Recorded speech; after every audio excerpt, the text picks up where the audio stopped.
Noticia de último minuto. Venezuela. Las piezas del tablero político se están moviendo con una rapidez que pocos esperaban. En las últimas horas se ha producido un hecho que ha despertado la atención dentro y fuera del país. La exdiputada Dinorak Figuera regresó a Venezuela para participar en un proceso de diálogo que, según lo anunciado públicamente, busca abordar una posible transición política y la reorganización de las instituciones del Estado. Este movimiento ha generado una enorme expectativa porque ocurre en un momento de alta tensión política y de intensas conversaciones sobre el futuro del país. ¿Por qué este acontecimiento está captando tantas miradas? Porque no se trata únicamente del regreso de una figura política. Se trata de un movimiento que, de acuerdo con lo expresado por los propios participantes, pretende abrir una etapa de negociaciones sobre temas tan delicados como la institucionalidad, el sistema electoral, el funcionamiento de los poderes públicos y las garantías políticas. Son asuntos que durante años han estado en el centro del debate nacional y que ahora vuelven a ocupar el primer plano. Mientras tanto, desde el chavismo también han comenzado a llegar mensajes que revelan que el oficialismo observa con atención este nuevo escenario. Las declaraciones de sus principales dirigentes dejan claro que las conversaciones no serán sencillas y que cada sector intentará defender sus posiciones durante un proceso que podría marcar un antes y un después en la historia política venezolana.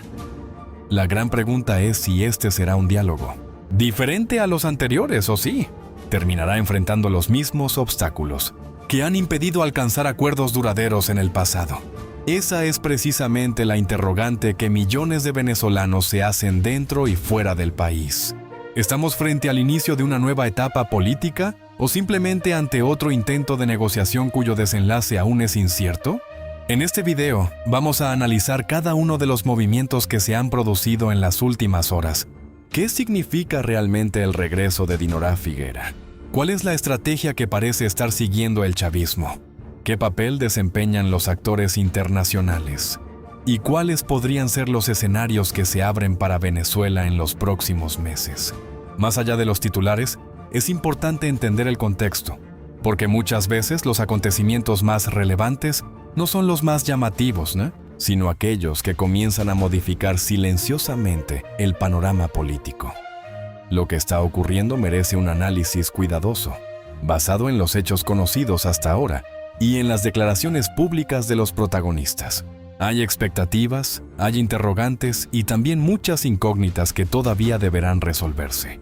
Precisamente por eso, en los próximos minutos revisaremos cada elemento para comprender qué implicaciones puede tener este proceso y qué podría significar para el futuro político del país. Antes de comenzar con el análisis, quiero conocer su opinión. ¿Cree usted que este proceso de diálogo puede traducirse en cambios políticos concretos? ¿Considera que las partes lograrán alcanzar acuerdos que transformen la situación institucional de Venezuela? Déjenos su respuesta en los comentarios, porque su punto de vista también forma parte de este debate. Ahora sí, acompáñenos hasta el final, porque vamos a revisar paso a paso todo lo que se sabe hasta este momento y las posibles implicaciones de uno de los acontecimientos políticos que más expectativas ha generado en los últimos tiempos. A pensar que normalmente estábamos hablando de un 100, 120 barcos, era uno tras otro, ahora no es así. Muchos de ellos tienen miedo porque las compañías de seguro les han dicho que si sufren pérdidas, las compañías de seguro no los van a cubrir, ya que eso es área de guerra y que no tienen por qué pagarles por si ellos toman un peligro.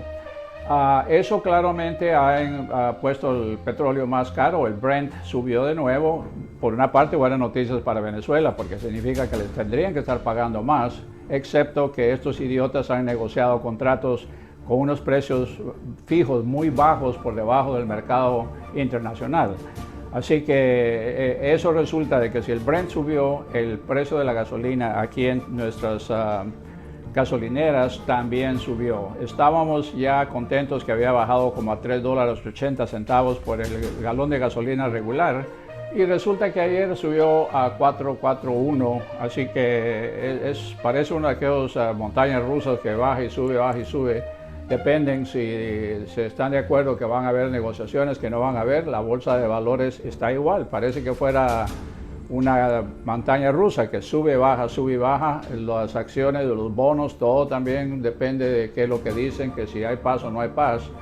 Yo estaba haciendo cuentas que las declaraciones del presidente han sido 92 veces que él le ha dicho que estamos a punto de tener un acuerdo ya para firmar y resultamos en guerra. Así que todo eso pues afecta internacionalmente. Como ustedes saben, el precio de la gasolina no solo afecta aquí en Estados Unidos, pero también afecta en los países latinoamericanos. Conozco gente en México que están quejándose, a pesar de que ellos tienen petróleo, están quejándose de que el precio ha subido muchísimo. También estábamos hablando con gente en El Salvador, porque ellos están dolarizados y el precio, el equivalente que ellos están pagando por un galón de regular, que es lo único que venden allá, y el diésel, por supuesto, estamos hablando de 5.50 a 6 dólares por galón. Eso es, imagínense, si usted tiene que mantener una familia, tiene que ir a trabajar todos los días, le sale caro, ¿no? Así que yo no sé cómo estará el precio ahorita en Venezuela, pero no creo que esté mucho mejor, ya que la situación está bastante difícil ahí con ustedes. Hay varias cosas que quisiera platicar con ustedes el día de hoy. En primer lugar, antes de nada, quisiera agradecerle a las personas que me han saludado cuando me miran en la calle o en algún lugar. Me dan sus comentarios, les agradezco muchísimo. Yo les tengo mucho respeto, como ustedes saben, y cuando alguien se acerca a hacerme comentarios, les agradezco muchísimo, porque eso me ayuda a mí para poder saber qué información darles a ustedes. Una de las cosas que está ahorita preocupando a la gente es cuál es la situación política y cuál es el movimiento para poder sacar a Venezuela de esta pesadilla y poder llegar a un punto donde se pueda negociar. Por eso hoy voy a tener que disculparme, voy a estar viendo notas. Como vean, tengo bastante notas para discutir con ustedes, porque como siempre les digo, les voy a dar los datos más precisos, donde ustedes puedan verificar lo que les digo, y nunca les voy a mentir, porque eso no es mi trabajo, no es mi misión. Mi misión es mantenerlos a ustedes informados, ya que sé que es difícil. En primer lugar, muy desesperante, ignorante y preocupante de que los medios de publicidad en Estados Unidos se les olvidó totalmente Venezuela. Ya es como que ellos tienen un problema de atención, de déficit de atención, porque solo empezó la guerra en Irán y se les olvidó totalmente qué pasó con Cuba, qué pasó con Venezuela, qué pasó con Nicaragua. Ya no reportan. La gente dice, ay, ¿y esa guerra todavía sigue? Sí, sigue. Oh, yo pensé que ya habían llegado a un acuerdo, que ya se terminó la guerra. No, todavía no. No saben ni siquiera cuántas personas han muerto hasta el momento, más de 6.000 personas en Venezuela.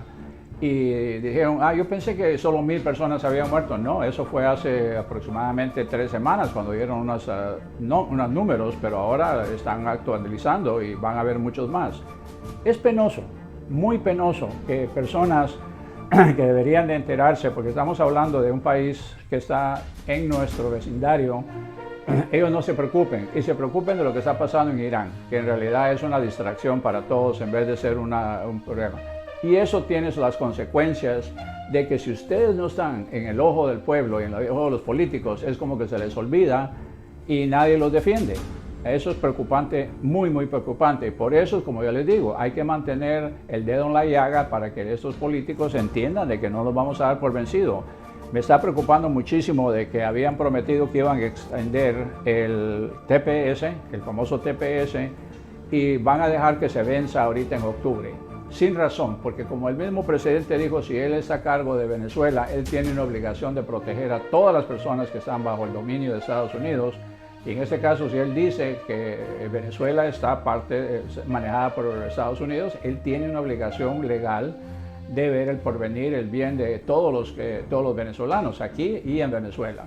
Así que hay una demanda en una corte federal de Maryland para que extiendan el TPS a todas estas personas venezolanas, ya que sería una gran injusticia enviarlos de regreso cuando no hay gente hay muchísima gente, que esté viviendo en tiendas de campaña que no tienen dónde vivir, ya que el desastre que pasó es monumental. Y enviar a esta gente para allá cuando no hay casa, cuando no hay comida, no hay transporte, es una injusticia, es no ser humano. Hablé con unos doctores de hoy que me dicen, mira, esto es totalmente inhumano, tenemos que cambiar la ley si esta es la clase que los políticos van a hacer solo favorecer a los ricos. He conocido de unas familias que desafortunadamente las detuvieron y les dijeron, bueno, como el TPS se les acaba, tenemos que deportarlos. ¿Y qué están haciendo? En vez de enviarlos de regreso hasta Venezuela, ya que supuestamente tenemos una buena relación con Venezuela, los ponen en la frontera con México para que ellos encuentren su pasaje o cómo irse a Venezuela de regreso. Eso es una injusticia de maneras increíbles. Desafortunadamente, de nuevo, hay mucha gente, especialmente los cultistas, como lo llamo, que creen todo lo que la administración les dice, que están creyéndose que sí, en realidad los venezolanos están celebrando en las calles. Ustedes y yo sabemos que no es cierto. Eso es una gran mentira. No están mejor que cuando estaban antes del terremoto, antes de Maduro, son peor. Y yo se los he dado, los he explicado y todos dicen, bueno, hay que tener pruebas, pero nosotros no escuchamos que la gente se esté quejando. Sí, pero ¿quién se va a quejar?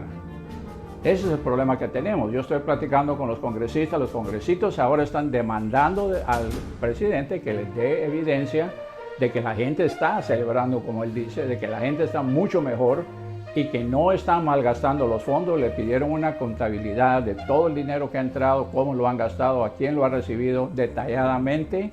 Todavía no se los han dado. El Congreso tiene 30 días para obtener esa información, si no pueden imponerles a ellos sanciones. Cómo quitarles el dinero, no dejar que otro empleado otro miembro del gabinete sea nombrado hasta que ellos cumplan con su deber de responderle al Congreso, porque es tanto la Cámara de Representantes como el Senado. Bueno, la cuestión es de que estuvimos viendo de que hay una situación donde, de acuerdo a muchos de los expertos, como dicen acá en Washington y en Nueva York, en las Naciones Unidas, dice que María Corina ahorita tiene una aprobación de aproximadamente 74% del voto venezolano. Eso es 5 veces más alto que Delcy Rodríguez, quien dice que se va a postular para ser presidenta. Ella solo está recibiendo 14.8% de la aprobación del pueblo venezolano. Y para mí me parece que todavía eso es alto, pero sabiendo que aquí en Estados Unidos tenemos un montón de cultistas, gente inútil y que no tienen cerebro, que todo lo que les dicen lo creen, no me extrañaría que es cierto. Pero 74% y esta mujer, esta héroe, no está siendo permitida a que entre a Venezuela, que empiece a cabildear. Una de las cosas que nosotros le estamos recomendando es de que ponga una organización para empezar a hacer su cabildeo y hacer su campaña, y en el momento indicado, a finales de este año, que ella regrese. Yo sería uno de los primeros, usando toda mi experiencia, haber participado como director en 3 campañas de Trump, usando todo el conocimiento que hemos tenido y todas las estrategias, que yo lo iría y lo trabajaría de gratis para ella que ella pudiera tomar su lugar en la historia y se pueda levantar la economía del país y la seguridad del país. Así que esperemos a ver qué pasa, porque la verdad, como también sabemos que ahorita en el 1 de agosto supuestamente empezó un acuerdo que el Congreso, que fue electo en julio 14 del 2015, los miembros que fueron electos en esa vez, que fueron la última vez que hubieron elecciones libres en Venezuela, acordaron con el gobierno actual establecer una agenda donde van a trabajar conjuntamente, tanto los que eran opositores como el gobierno de ahora, para que se vaya a estabilizar la situación, se tomen acciones concretas, especificadas y escritas, cómo poder llegar a la democracia y tener la recuperación nacional, que es tan importante, y también llegar a un acuerdo donde todo se pueda implementar, la economía, la política, que se vuelva a volver a las elecciones. Y eso supuestamente empezó el 1 de agosto. Tuvieron reunión, que va a haber algo concreto sobre eso, no sabemos, pero a mí me parece que todos los que tienen un papel importante, especialmente los que fueron electos por una gran mayoría del pueblo venezolano y se les robaron las elecciones, deberían de ser partícipes, porque eso tiene la forma de saber si en realidad la gente tiene o no tiene suficientes motivos para poder hacerlo.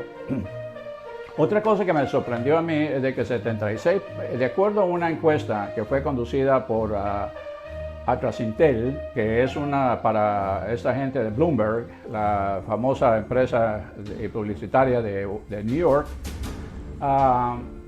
dicen que de acuerdo a todos los venezolanos, y esto me interesa a mí saber si en realidad si Atrasintel está hablando de verdad o echar un par de tragos antes de hacer esas encuestas, porque de acuerdo a ellos dice que el 73% de los venezolanos le confían a Estados Unidos en hacer las cosas correctas y que sí les quieren ayudar y los protegen. Yo no estoy muy seguro sobre eso después de todos los que se han dicho y todo lo que ha pasado.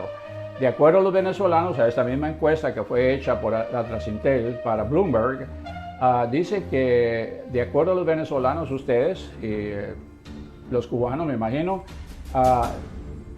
que 59% confían en la Unión Europea y que la Organización de Naciones Unidas, la United Nations en inglés, solo le confía en 48% y que China solo recibe 39% de la confiabilidad de que les interesa ayudar al país, mientras que 73% dicen que Estados Unidos es el único que les ayuda. Bueno, yo no estoy muy seguro que ustedes están tan de acuerdo con eso, porque yo francamente no estoy muy seguro de eso. También entrevistaron a personas, por ejemplo, hay una persona, Mariví, que se identificó como una contadora en Caracas, donde ella dice que el primer paso para salir de la pesadilla de Venezuela ya se dio, que fue sacar a Maduro e imponer los pasos que ha dictado la presidencia y el Departamento de Estado para poder llegarlos a un punto donde se pueda llegar a tomar los pasos. Y esto, de nuevo, no estoy muy seguro, ya que sí, han habido muchos adelantos, muchos cambios, pero por ejemplo, sabemos de que ellos dicen que todo se siente mucho más próspero ahora porque Rodríguez, en julio 8, firmó unas regulaciones implementando la ley de hidrocarburos para que se pueda aumentar la producción del petróleo, algo que no sucedía desde 1943, imagínense, ya era hora de que alguien se levantara y hiciera los trabajos. Eso les está permitiendo abrir exploraciones, el poder llegar a más producción, exportación y refinar. Lo que ahorita no tienen es la forma de refinar. Poner las realezas, lo que ellos ganen, a 30%, o sea que lo máximo que podrían ustedes pedir del petróleo que están dando es 30%, y crear una rama de identificación independiente para negociar las disputas entre los inversionistas en caso de que vaya a haber una pelea de que no les pagaron o no les permitieron sacar el petróleo como ellos querían. La cuestión es de que el gobierno ahorita está proyectando de que por lo menos 1.4 billones de dólares, 1.4 mil millones de dólares serán invertidos en este año. Bueno, veamos si sea cierto, porque el problema es que el terremoto también afectó enormemente la situación y se creía que la economía de ustedes iba a crecer entre 8,5% y 9%. Eso fue antes del terremoto. Ahora con el terremoto se estima de que solo habrá 5%. Yo sé que esto es aburrido, pero es mejor darles de una vez toda la situación. La ventaja que ahora hay, y que lo dijo Epacor, por ejemplo, Capital, en Venezuela, que dice que la área de la tecnología está superando ahora el interés en las áreas tradicionales, que sería el petróleo y el gas. ¿Y por qué? Es porque en realidad Venezuela no ha tenido ningún mejoramiento de todos los sistemas digitales y el sistema electrónico por décadas, y ahora hay una gran oportunidad para poder expandir todos los servicios, por ejemplo la telefonía, llegarlos a un punto donde tengan mucho más adelantados los sistemas, y que la ventaja es que de acuerdo a todos los expertos y la gente que negocia que están las inversiones, saben de que en realidad la economía de Venezuela, la formal, está dolarizada. Todo está basado en dólares, y que sí, que el bolívar sigue siendo el oficial, y que la mayoría de la gente del pueblo son los que usan el bolívar, no los dólares. Pero todos los inversionistas y los negocios grandes, las petroleras, están negociando en dólares. Eso les da a ellos una seguridad de saber cuál es el precio de cada producto y cuánto va a costar el día de mañana, porque el problema anteriormente era de que no se sabía que un día podía ser 20%, el día siguiente 60% y no podíamos llegar a un punto donde se pudiera hacer la situación tan fácil. Y la otra cosa que estamos viendo es que la economía ahorita está a punto de reinventarse, ya que tienen un gran problema. Hay una deuda nacional de más de 240.000 millones de dólares. Y eso es una cantidad para un país así, con la producción que tiene. Claro, nosotros tenemos mucho más. Nosotros estamos hablando de casi 40 trillones de dólares y todo el mundo está peleando que estos sinvergüenzas no nos ayudan y siguen gastando y gastando y gastando. Pero bueno, la verdad es de que ustedes, por la producción que han tenido, tener esa clase de deuda es gravísima, porque eso los puede hundir muy fácilmente. Y por eso de que no tenían ninguna clase de adelanto, porque estaban prestando, estaban gastando, estaban regalando, nadie producía y obviamente pues llegaban a un punto donde la gente, ¿qué se va a hacer? Se hunde el país.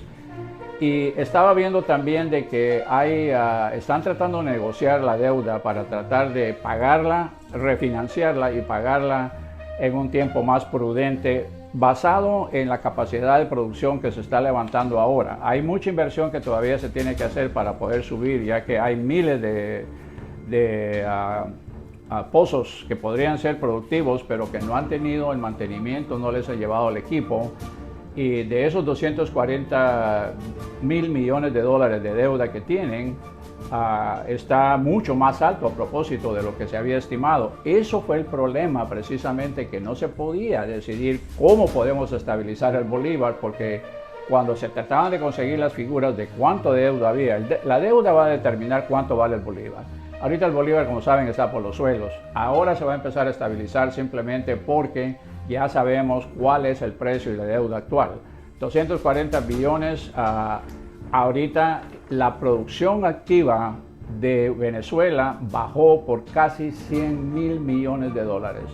100 billones de dólares, como decimos aquí en Estados Unidos. O sea que estaba a 370, ahora está a 270 de producción. Eso es gravísimo, ya que si tienen una deuda de 240 y solo están produciendo 270, significa que casi cada centavo que ustedes producen va para pagar la deuda y están en una situación bastante difícil, ya que hay que mantenerse al día. La otra cosa que es importante es de que se ha determinado que ahorita se cree que el costo para poder reparar todo el daño del terremoto, desafortunadamente, va a estar, las Naciones Unidas habían dicho aproximadamente 9.000 millones de dólares. No creo que vaya a ser así, yo creo que va a ser el doble de eso. Al final, cuando traigan todo, porque ellos no están tomando en cuenta las carreteras, la infraestructura que sufrió daño. Ellos están primordialmente basándose en las casas, los edificios que hay que reparar. O sea que en realidad hay que ver si van a ser 15, 16 billones de dólares lo que tiene que considerarse con la deuda nacional, cómo se va a pagar todo eso sobre un periodo de tiempo, cómo se renegocia la deuda nacional, que es muy importante. Las áreas productivas del Orinoco, del cinturón de Orinoco y el área de Maracaibo, gracias a Dios que no tuvieron mucho de los daños y siguen produciendo. Eso ha ayudado en realidad a que se siga haciendo el progreso, y las refinerías importantes para Guaná y en Puerto La Cruz siguen todavía haciendo sus productos y todavía siguen exportando en la terminal José, que no tuvieron ningún daño. O sea que todo eso está ayudando a reducir el costo final que vamos a tener.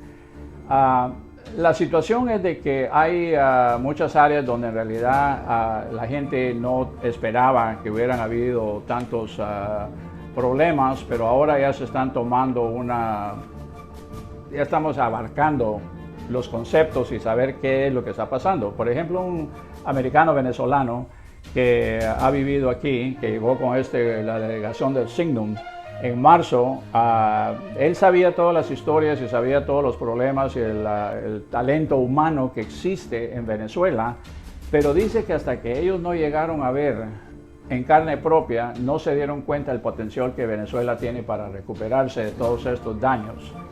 Eso les indica que tienen un gran futuro.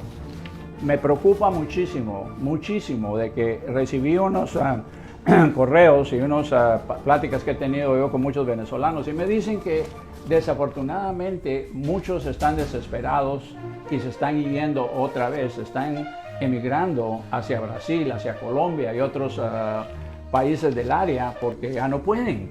¿Y quién los puede culpar de que quieren mantener a sus familias? Y si no tienen oportunidad dentro de Venezuela, ¿qué remedio tienen? Eso es una gran pena, pero también si se van a causarse problemas ustedes, ya que no saben qué es lo que les espera. Desafortunadamente, como ustedes saben, hay un camión bomba que hizo muchos daños en Colombia, iba de Venezuela. Ellos pusieron ahí los explosivos que fueron a matar a un montón de gente en Colombia. Y eso pues algo que nos preocupa muchísimo porque estamos viendo de que hay el crimen entre las fronteras. También me contaron de unas señoras que fueron en un bus a traer unos documentos que ellos necesitaban y cuando regresaron, los colectivos y el tren de Aragua los pararon a la frontera como que ellos eran los guardianes de la frontera, ellos eran los oficiales y los hicieron bajarse, les robaron todo, gracias a Dios que no les hicieron nada más y los dejaron pasar y les dijeron obviamente que no fueran a decir nada. Esa es la clase de seguridad que tiene ahorita Venezuela, que de él se dice que todo está mejor, de que los políticos acá dicen que en Venezuela están bailando en la calle. Yo no creo que eso sea cierto y ustedes lo sabrán muy bien. Mientras ustedes no tengan una voz en Estados Unidos que les quiera aclarar a la gente sin miedo, y como les digo, la mayoría de personas que se atreven aquí tienen miedo porque dicen que los van a venir a arrestar, que los pueden detener, los pueden deportar. Bueno, a mí que traten, porque sabrán que se les saldrá muy caro, muy caro, ya que yo tengo suficientes hechos y créditos aquí en Estados Unidos para saber de que no pueden intimidarme de una manera u otra. Nunca me he dejado de intimidar y tampoco lo voy a hacer ahora. Estoy trabajando con varios miembros del Congreso para que aceleremos esta petición de amnistía. Ellos van a votar cuando regresen de las vacaciones. El Congreso ahorita está de vacaciones y siempre están de vacaciones en mi opinión porque nunca hacen nada. Pero si logramos de que esa ley que ya se presentó ante el Congreso, que ya está siendo discutida, inmediatamente todos los venezolanos y los cubanos que están acá sin cometer crímenes a propósito, ¿no? Aquellos que tienen algo que pagar, pues lo siento mucho, pero se van.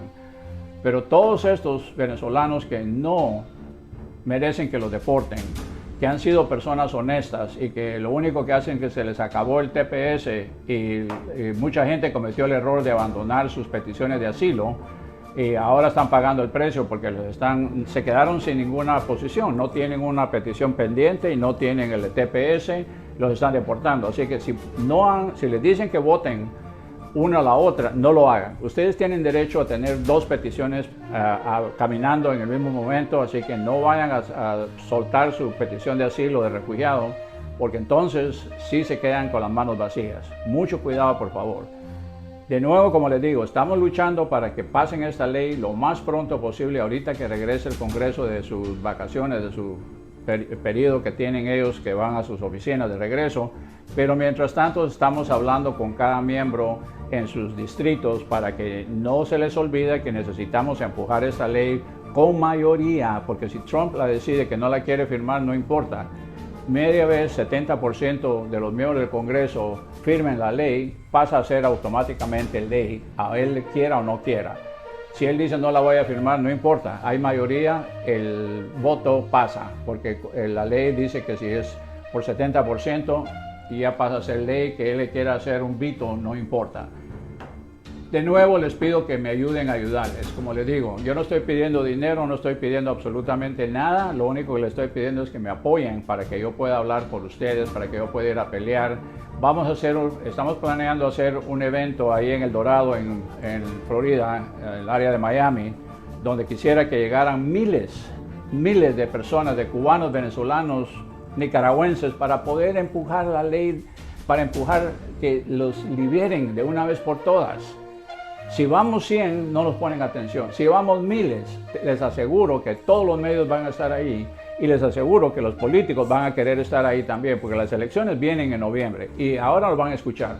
Pero para eso necesitamos que ustedes colaboren conmigo, colaboren con los miembros que estamos empujando. Hay varios miembros de la radio en Miami que están anunciando este evento que vamos a tener. Yo los próximos 2 días, para el viernes, les doy las fechas y lugares exactos. Y si logramos hacerlo y llegamos a un grupo grande, les prometo de que pasamos esta ley de amnistía y empiezan a hablar sobre la ley de ajuste de estatutos. Aquellas personas que han estado aquí, que no han cometido crímenes o no han vivido del gobierno, podrían, como les dije anteriormente, ese programa de reforma migratoria que tenemos, lo podemos llegar a cabo. Pero como les digo, el problema es de que si como latinos no nos paramos y insistimos y demandamos nuestros derechos, no lo logramos. Y nosotros somos los dueños de este país. Nosotros mandamos, nosotros elegimos a todos estos sinvergüenzas políticos y los podemos sacar. Así que si nosotros nos unimos, podemos hacer mucho. Pero si estamos quejándonos y no llegamos a hacer nada, nunca vamos a llegar a arreglar las cosas. Así que de nuevo les pido que se unan, díganle a sus amigos, mira, únete porque esto nos va a ayudar a nosotros. De nuevo, y nunca les he pedido nada, he rehusado poner anuncios, a pesar de que me dicen, mire, usted puede ganar dinero, no me interesa. Me interesa que sacamos adelante y que tengamos todos un buen futuro. Y aquellas personas que están sufriendo innecesariamente tengan un espíritu y una esperanza de que siempre va a haber un mejor amanecer. Los quiero mucho, ayúdenme, yo les ayudaré. Los acontecimientos que se han desarrollado en las últimas horas representan uno de los movimientos políticos más relevantes de los últimos meses dentro del panorama venezolano. Más allá de las declaraciones públicas, lo que realmente está llamando la atención es la coincidencia de varios factores que, vistos de manera conjunta, parecen indicar que distintos actores están intentando abrir una nueva etapa de negociación política. Sin embargo, es importante distinguir entre los hechos que han sido anunciados y los resultados que eventualmente podrían alcanzarse, porque todavía existe una diferencia importante entre el inicio de un proceso y su desenlace.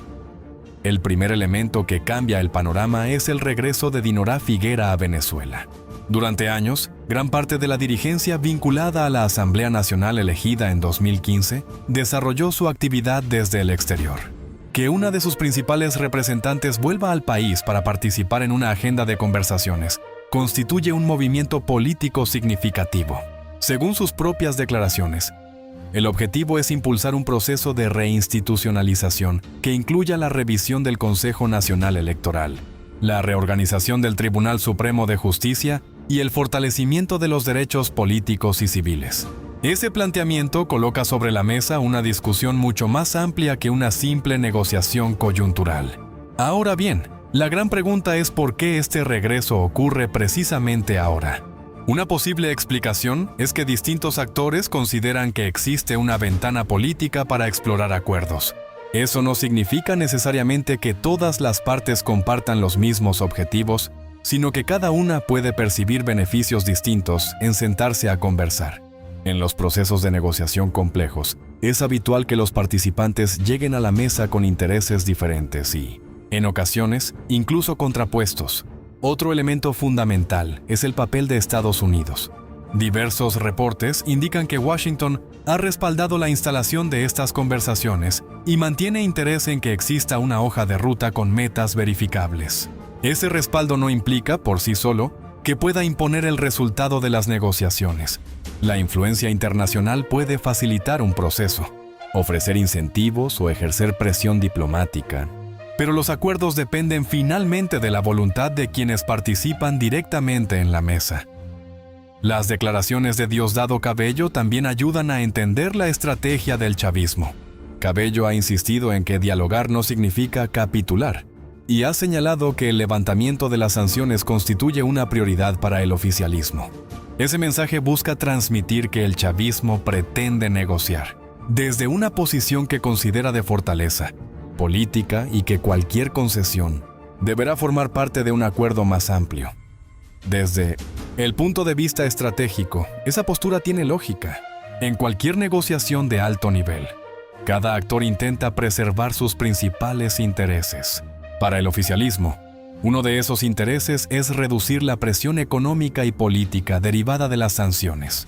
Para sectores de la oposición, la prioridad pasa por fortalecer las instituciones, ampliar las garantías políticas y crear condiciones que permitan procesos electorales con mayor confianza. La dificultad consiste en encontrar puntos donde ambas agendas puedan converger. Otro aspecto que merece atención es la agenda anunciada para las conversaciones. Los temas mencionados incluyen la atención a las víctimas del doble terremoto, el fortalecimiento de la democracia y las garantías políticas. Aunque estos puntos pueden parecer generales, representan asuntos de gran alcance institucional y social. Si las partes consiguen avanzar en ellos, el impacto podría extenderse más allá de un acuerdo político puntual. Sin embargo, conviene recordar que Venezuela ha vivido otros procesos de diálogo que no siempre produjeron resultados duraderos. Esa experiencia explica por qué existe escepticismo tanto dentro como fuera del país.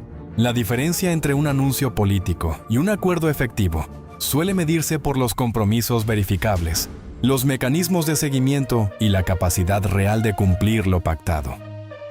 También es importante observar que dentro de la propia oposición existen posiciones diversas respecto a este proceso.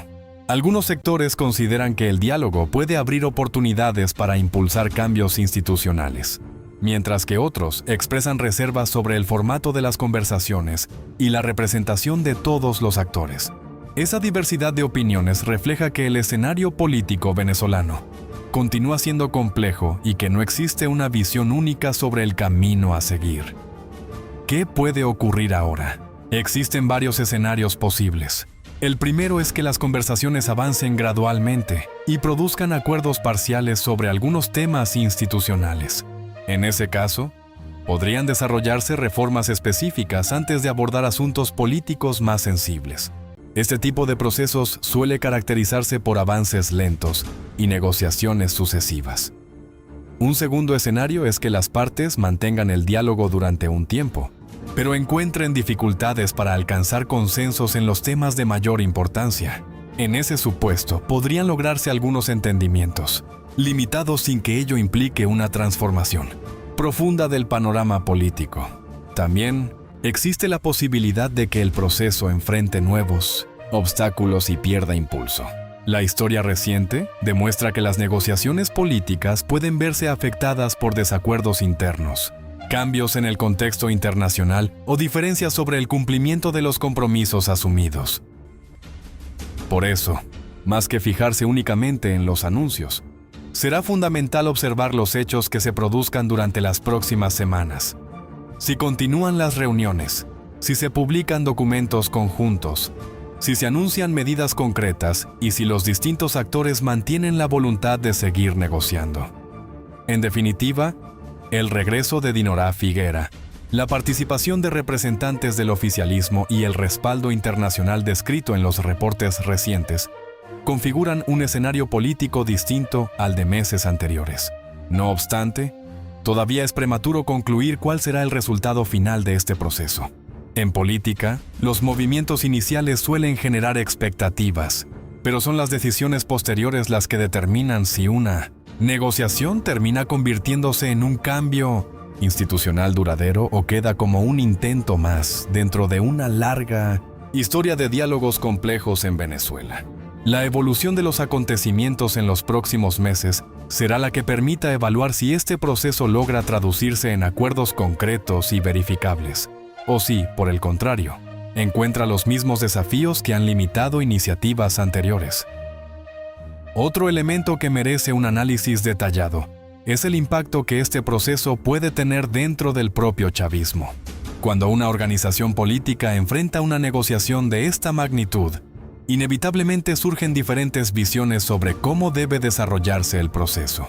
Algunos sectores pueden considerar que el diálogo es una herramienta para disminuir la presión política y económica, mientras que otros pueden verlo con cautela por el riesgo de que implique concesiones difíciles de aceptar. Esa dinámica interna puede influir en la velocidad y en el alcance de cualquier acuerdo que llegue a discutirse. Por otra parte, para los sectores de la oposición que participan en estas conversaciones, el principal desafío será demostrar que el diálogo puede traducirse en resultados concretos. En Venezuela, existe un amplio historial de negociaciones que despertaron grandes expectativas, pero que posteriormente enfrentaron dificultades para materializar los compromisos anunciados. Esa experiencia hace que una parte importante de la población espere hechos verificables antes de sacar conclusiones sobre el éxito o el fracaso de este nuevo proceso. También debe analizarse el componente internacional. Cuando actores externos respaldan un proceso de negociación, generalmente buscan que las partes mantengan abiertos los canales de comunicación y que cualquier avance pueda ser supervisado mediante mecanismos de seguimiento. Sin embargo, el respaldo internacional no sustituye la voluntad política de los actores nacionales. Al final, las decisiones fundamentales dependerán de los acuerdos que puedan construir quienes participan directamente en la mesa de conversaciones. Otro aspecto clave será la confianza. Ningún proceso de negociación puede avanzar de manera sostenida si las partes consideran que los compromisos asumidos no serán respetados. Por esa razón, en las próximas semanas será importante observar si comienzan a producirse medidas que sirvan para fortalecer esa confianza, ya sea mediante la instalación de comisiones técnicas, la definición de cronogramas de trabajo o la presentación de propuestas concretas sobre los temas anunciados. Desde el punto de vista político, también será determinante la reacción de la ciudadanía. La población venezolana ha atravesado años de crisis económica, social e institucional, por lo que cualquier anuncio relacionado con una posible reforma genera expectativas, pero también un nivel considerable de cautela. Muchas personas no evaluarán este proceso por los discursos pronunciados en las conferencias de prensa, sino por los cambios concretos que puedan percibir en su vida cotidiana y en el funcionamiento de las instituciones. En consecuencia, el momento que vive Venezuela puede interpretarse como una etapa de redefinición política. El regreso de dirigentes opositores para participar en conversaciones con el oficialismo, la presencia de actores internacionales y las declaraciones de voceros del chavismo indican que existe un proceso político en desarrollo. Sin embargo, todavía es demasiado pronto para afirmar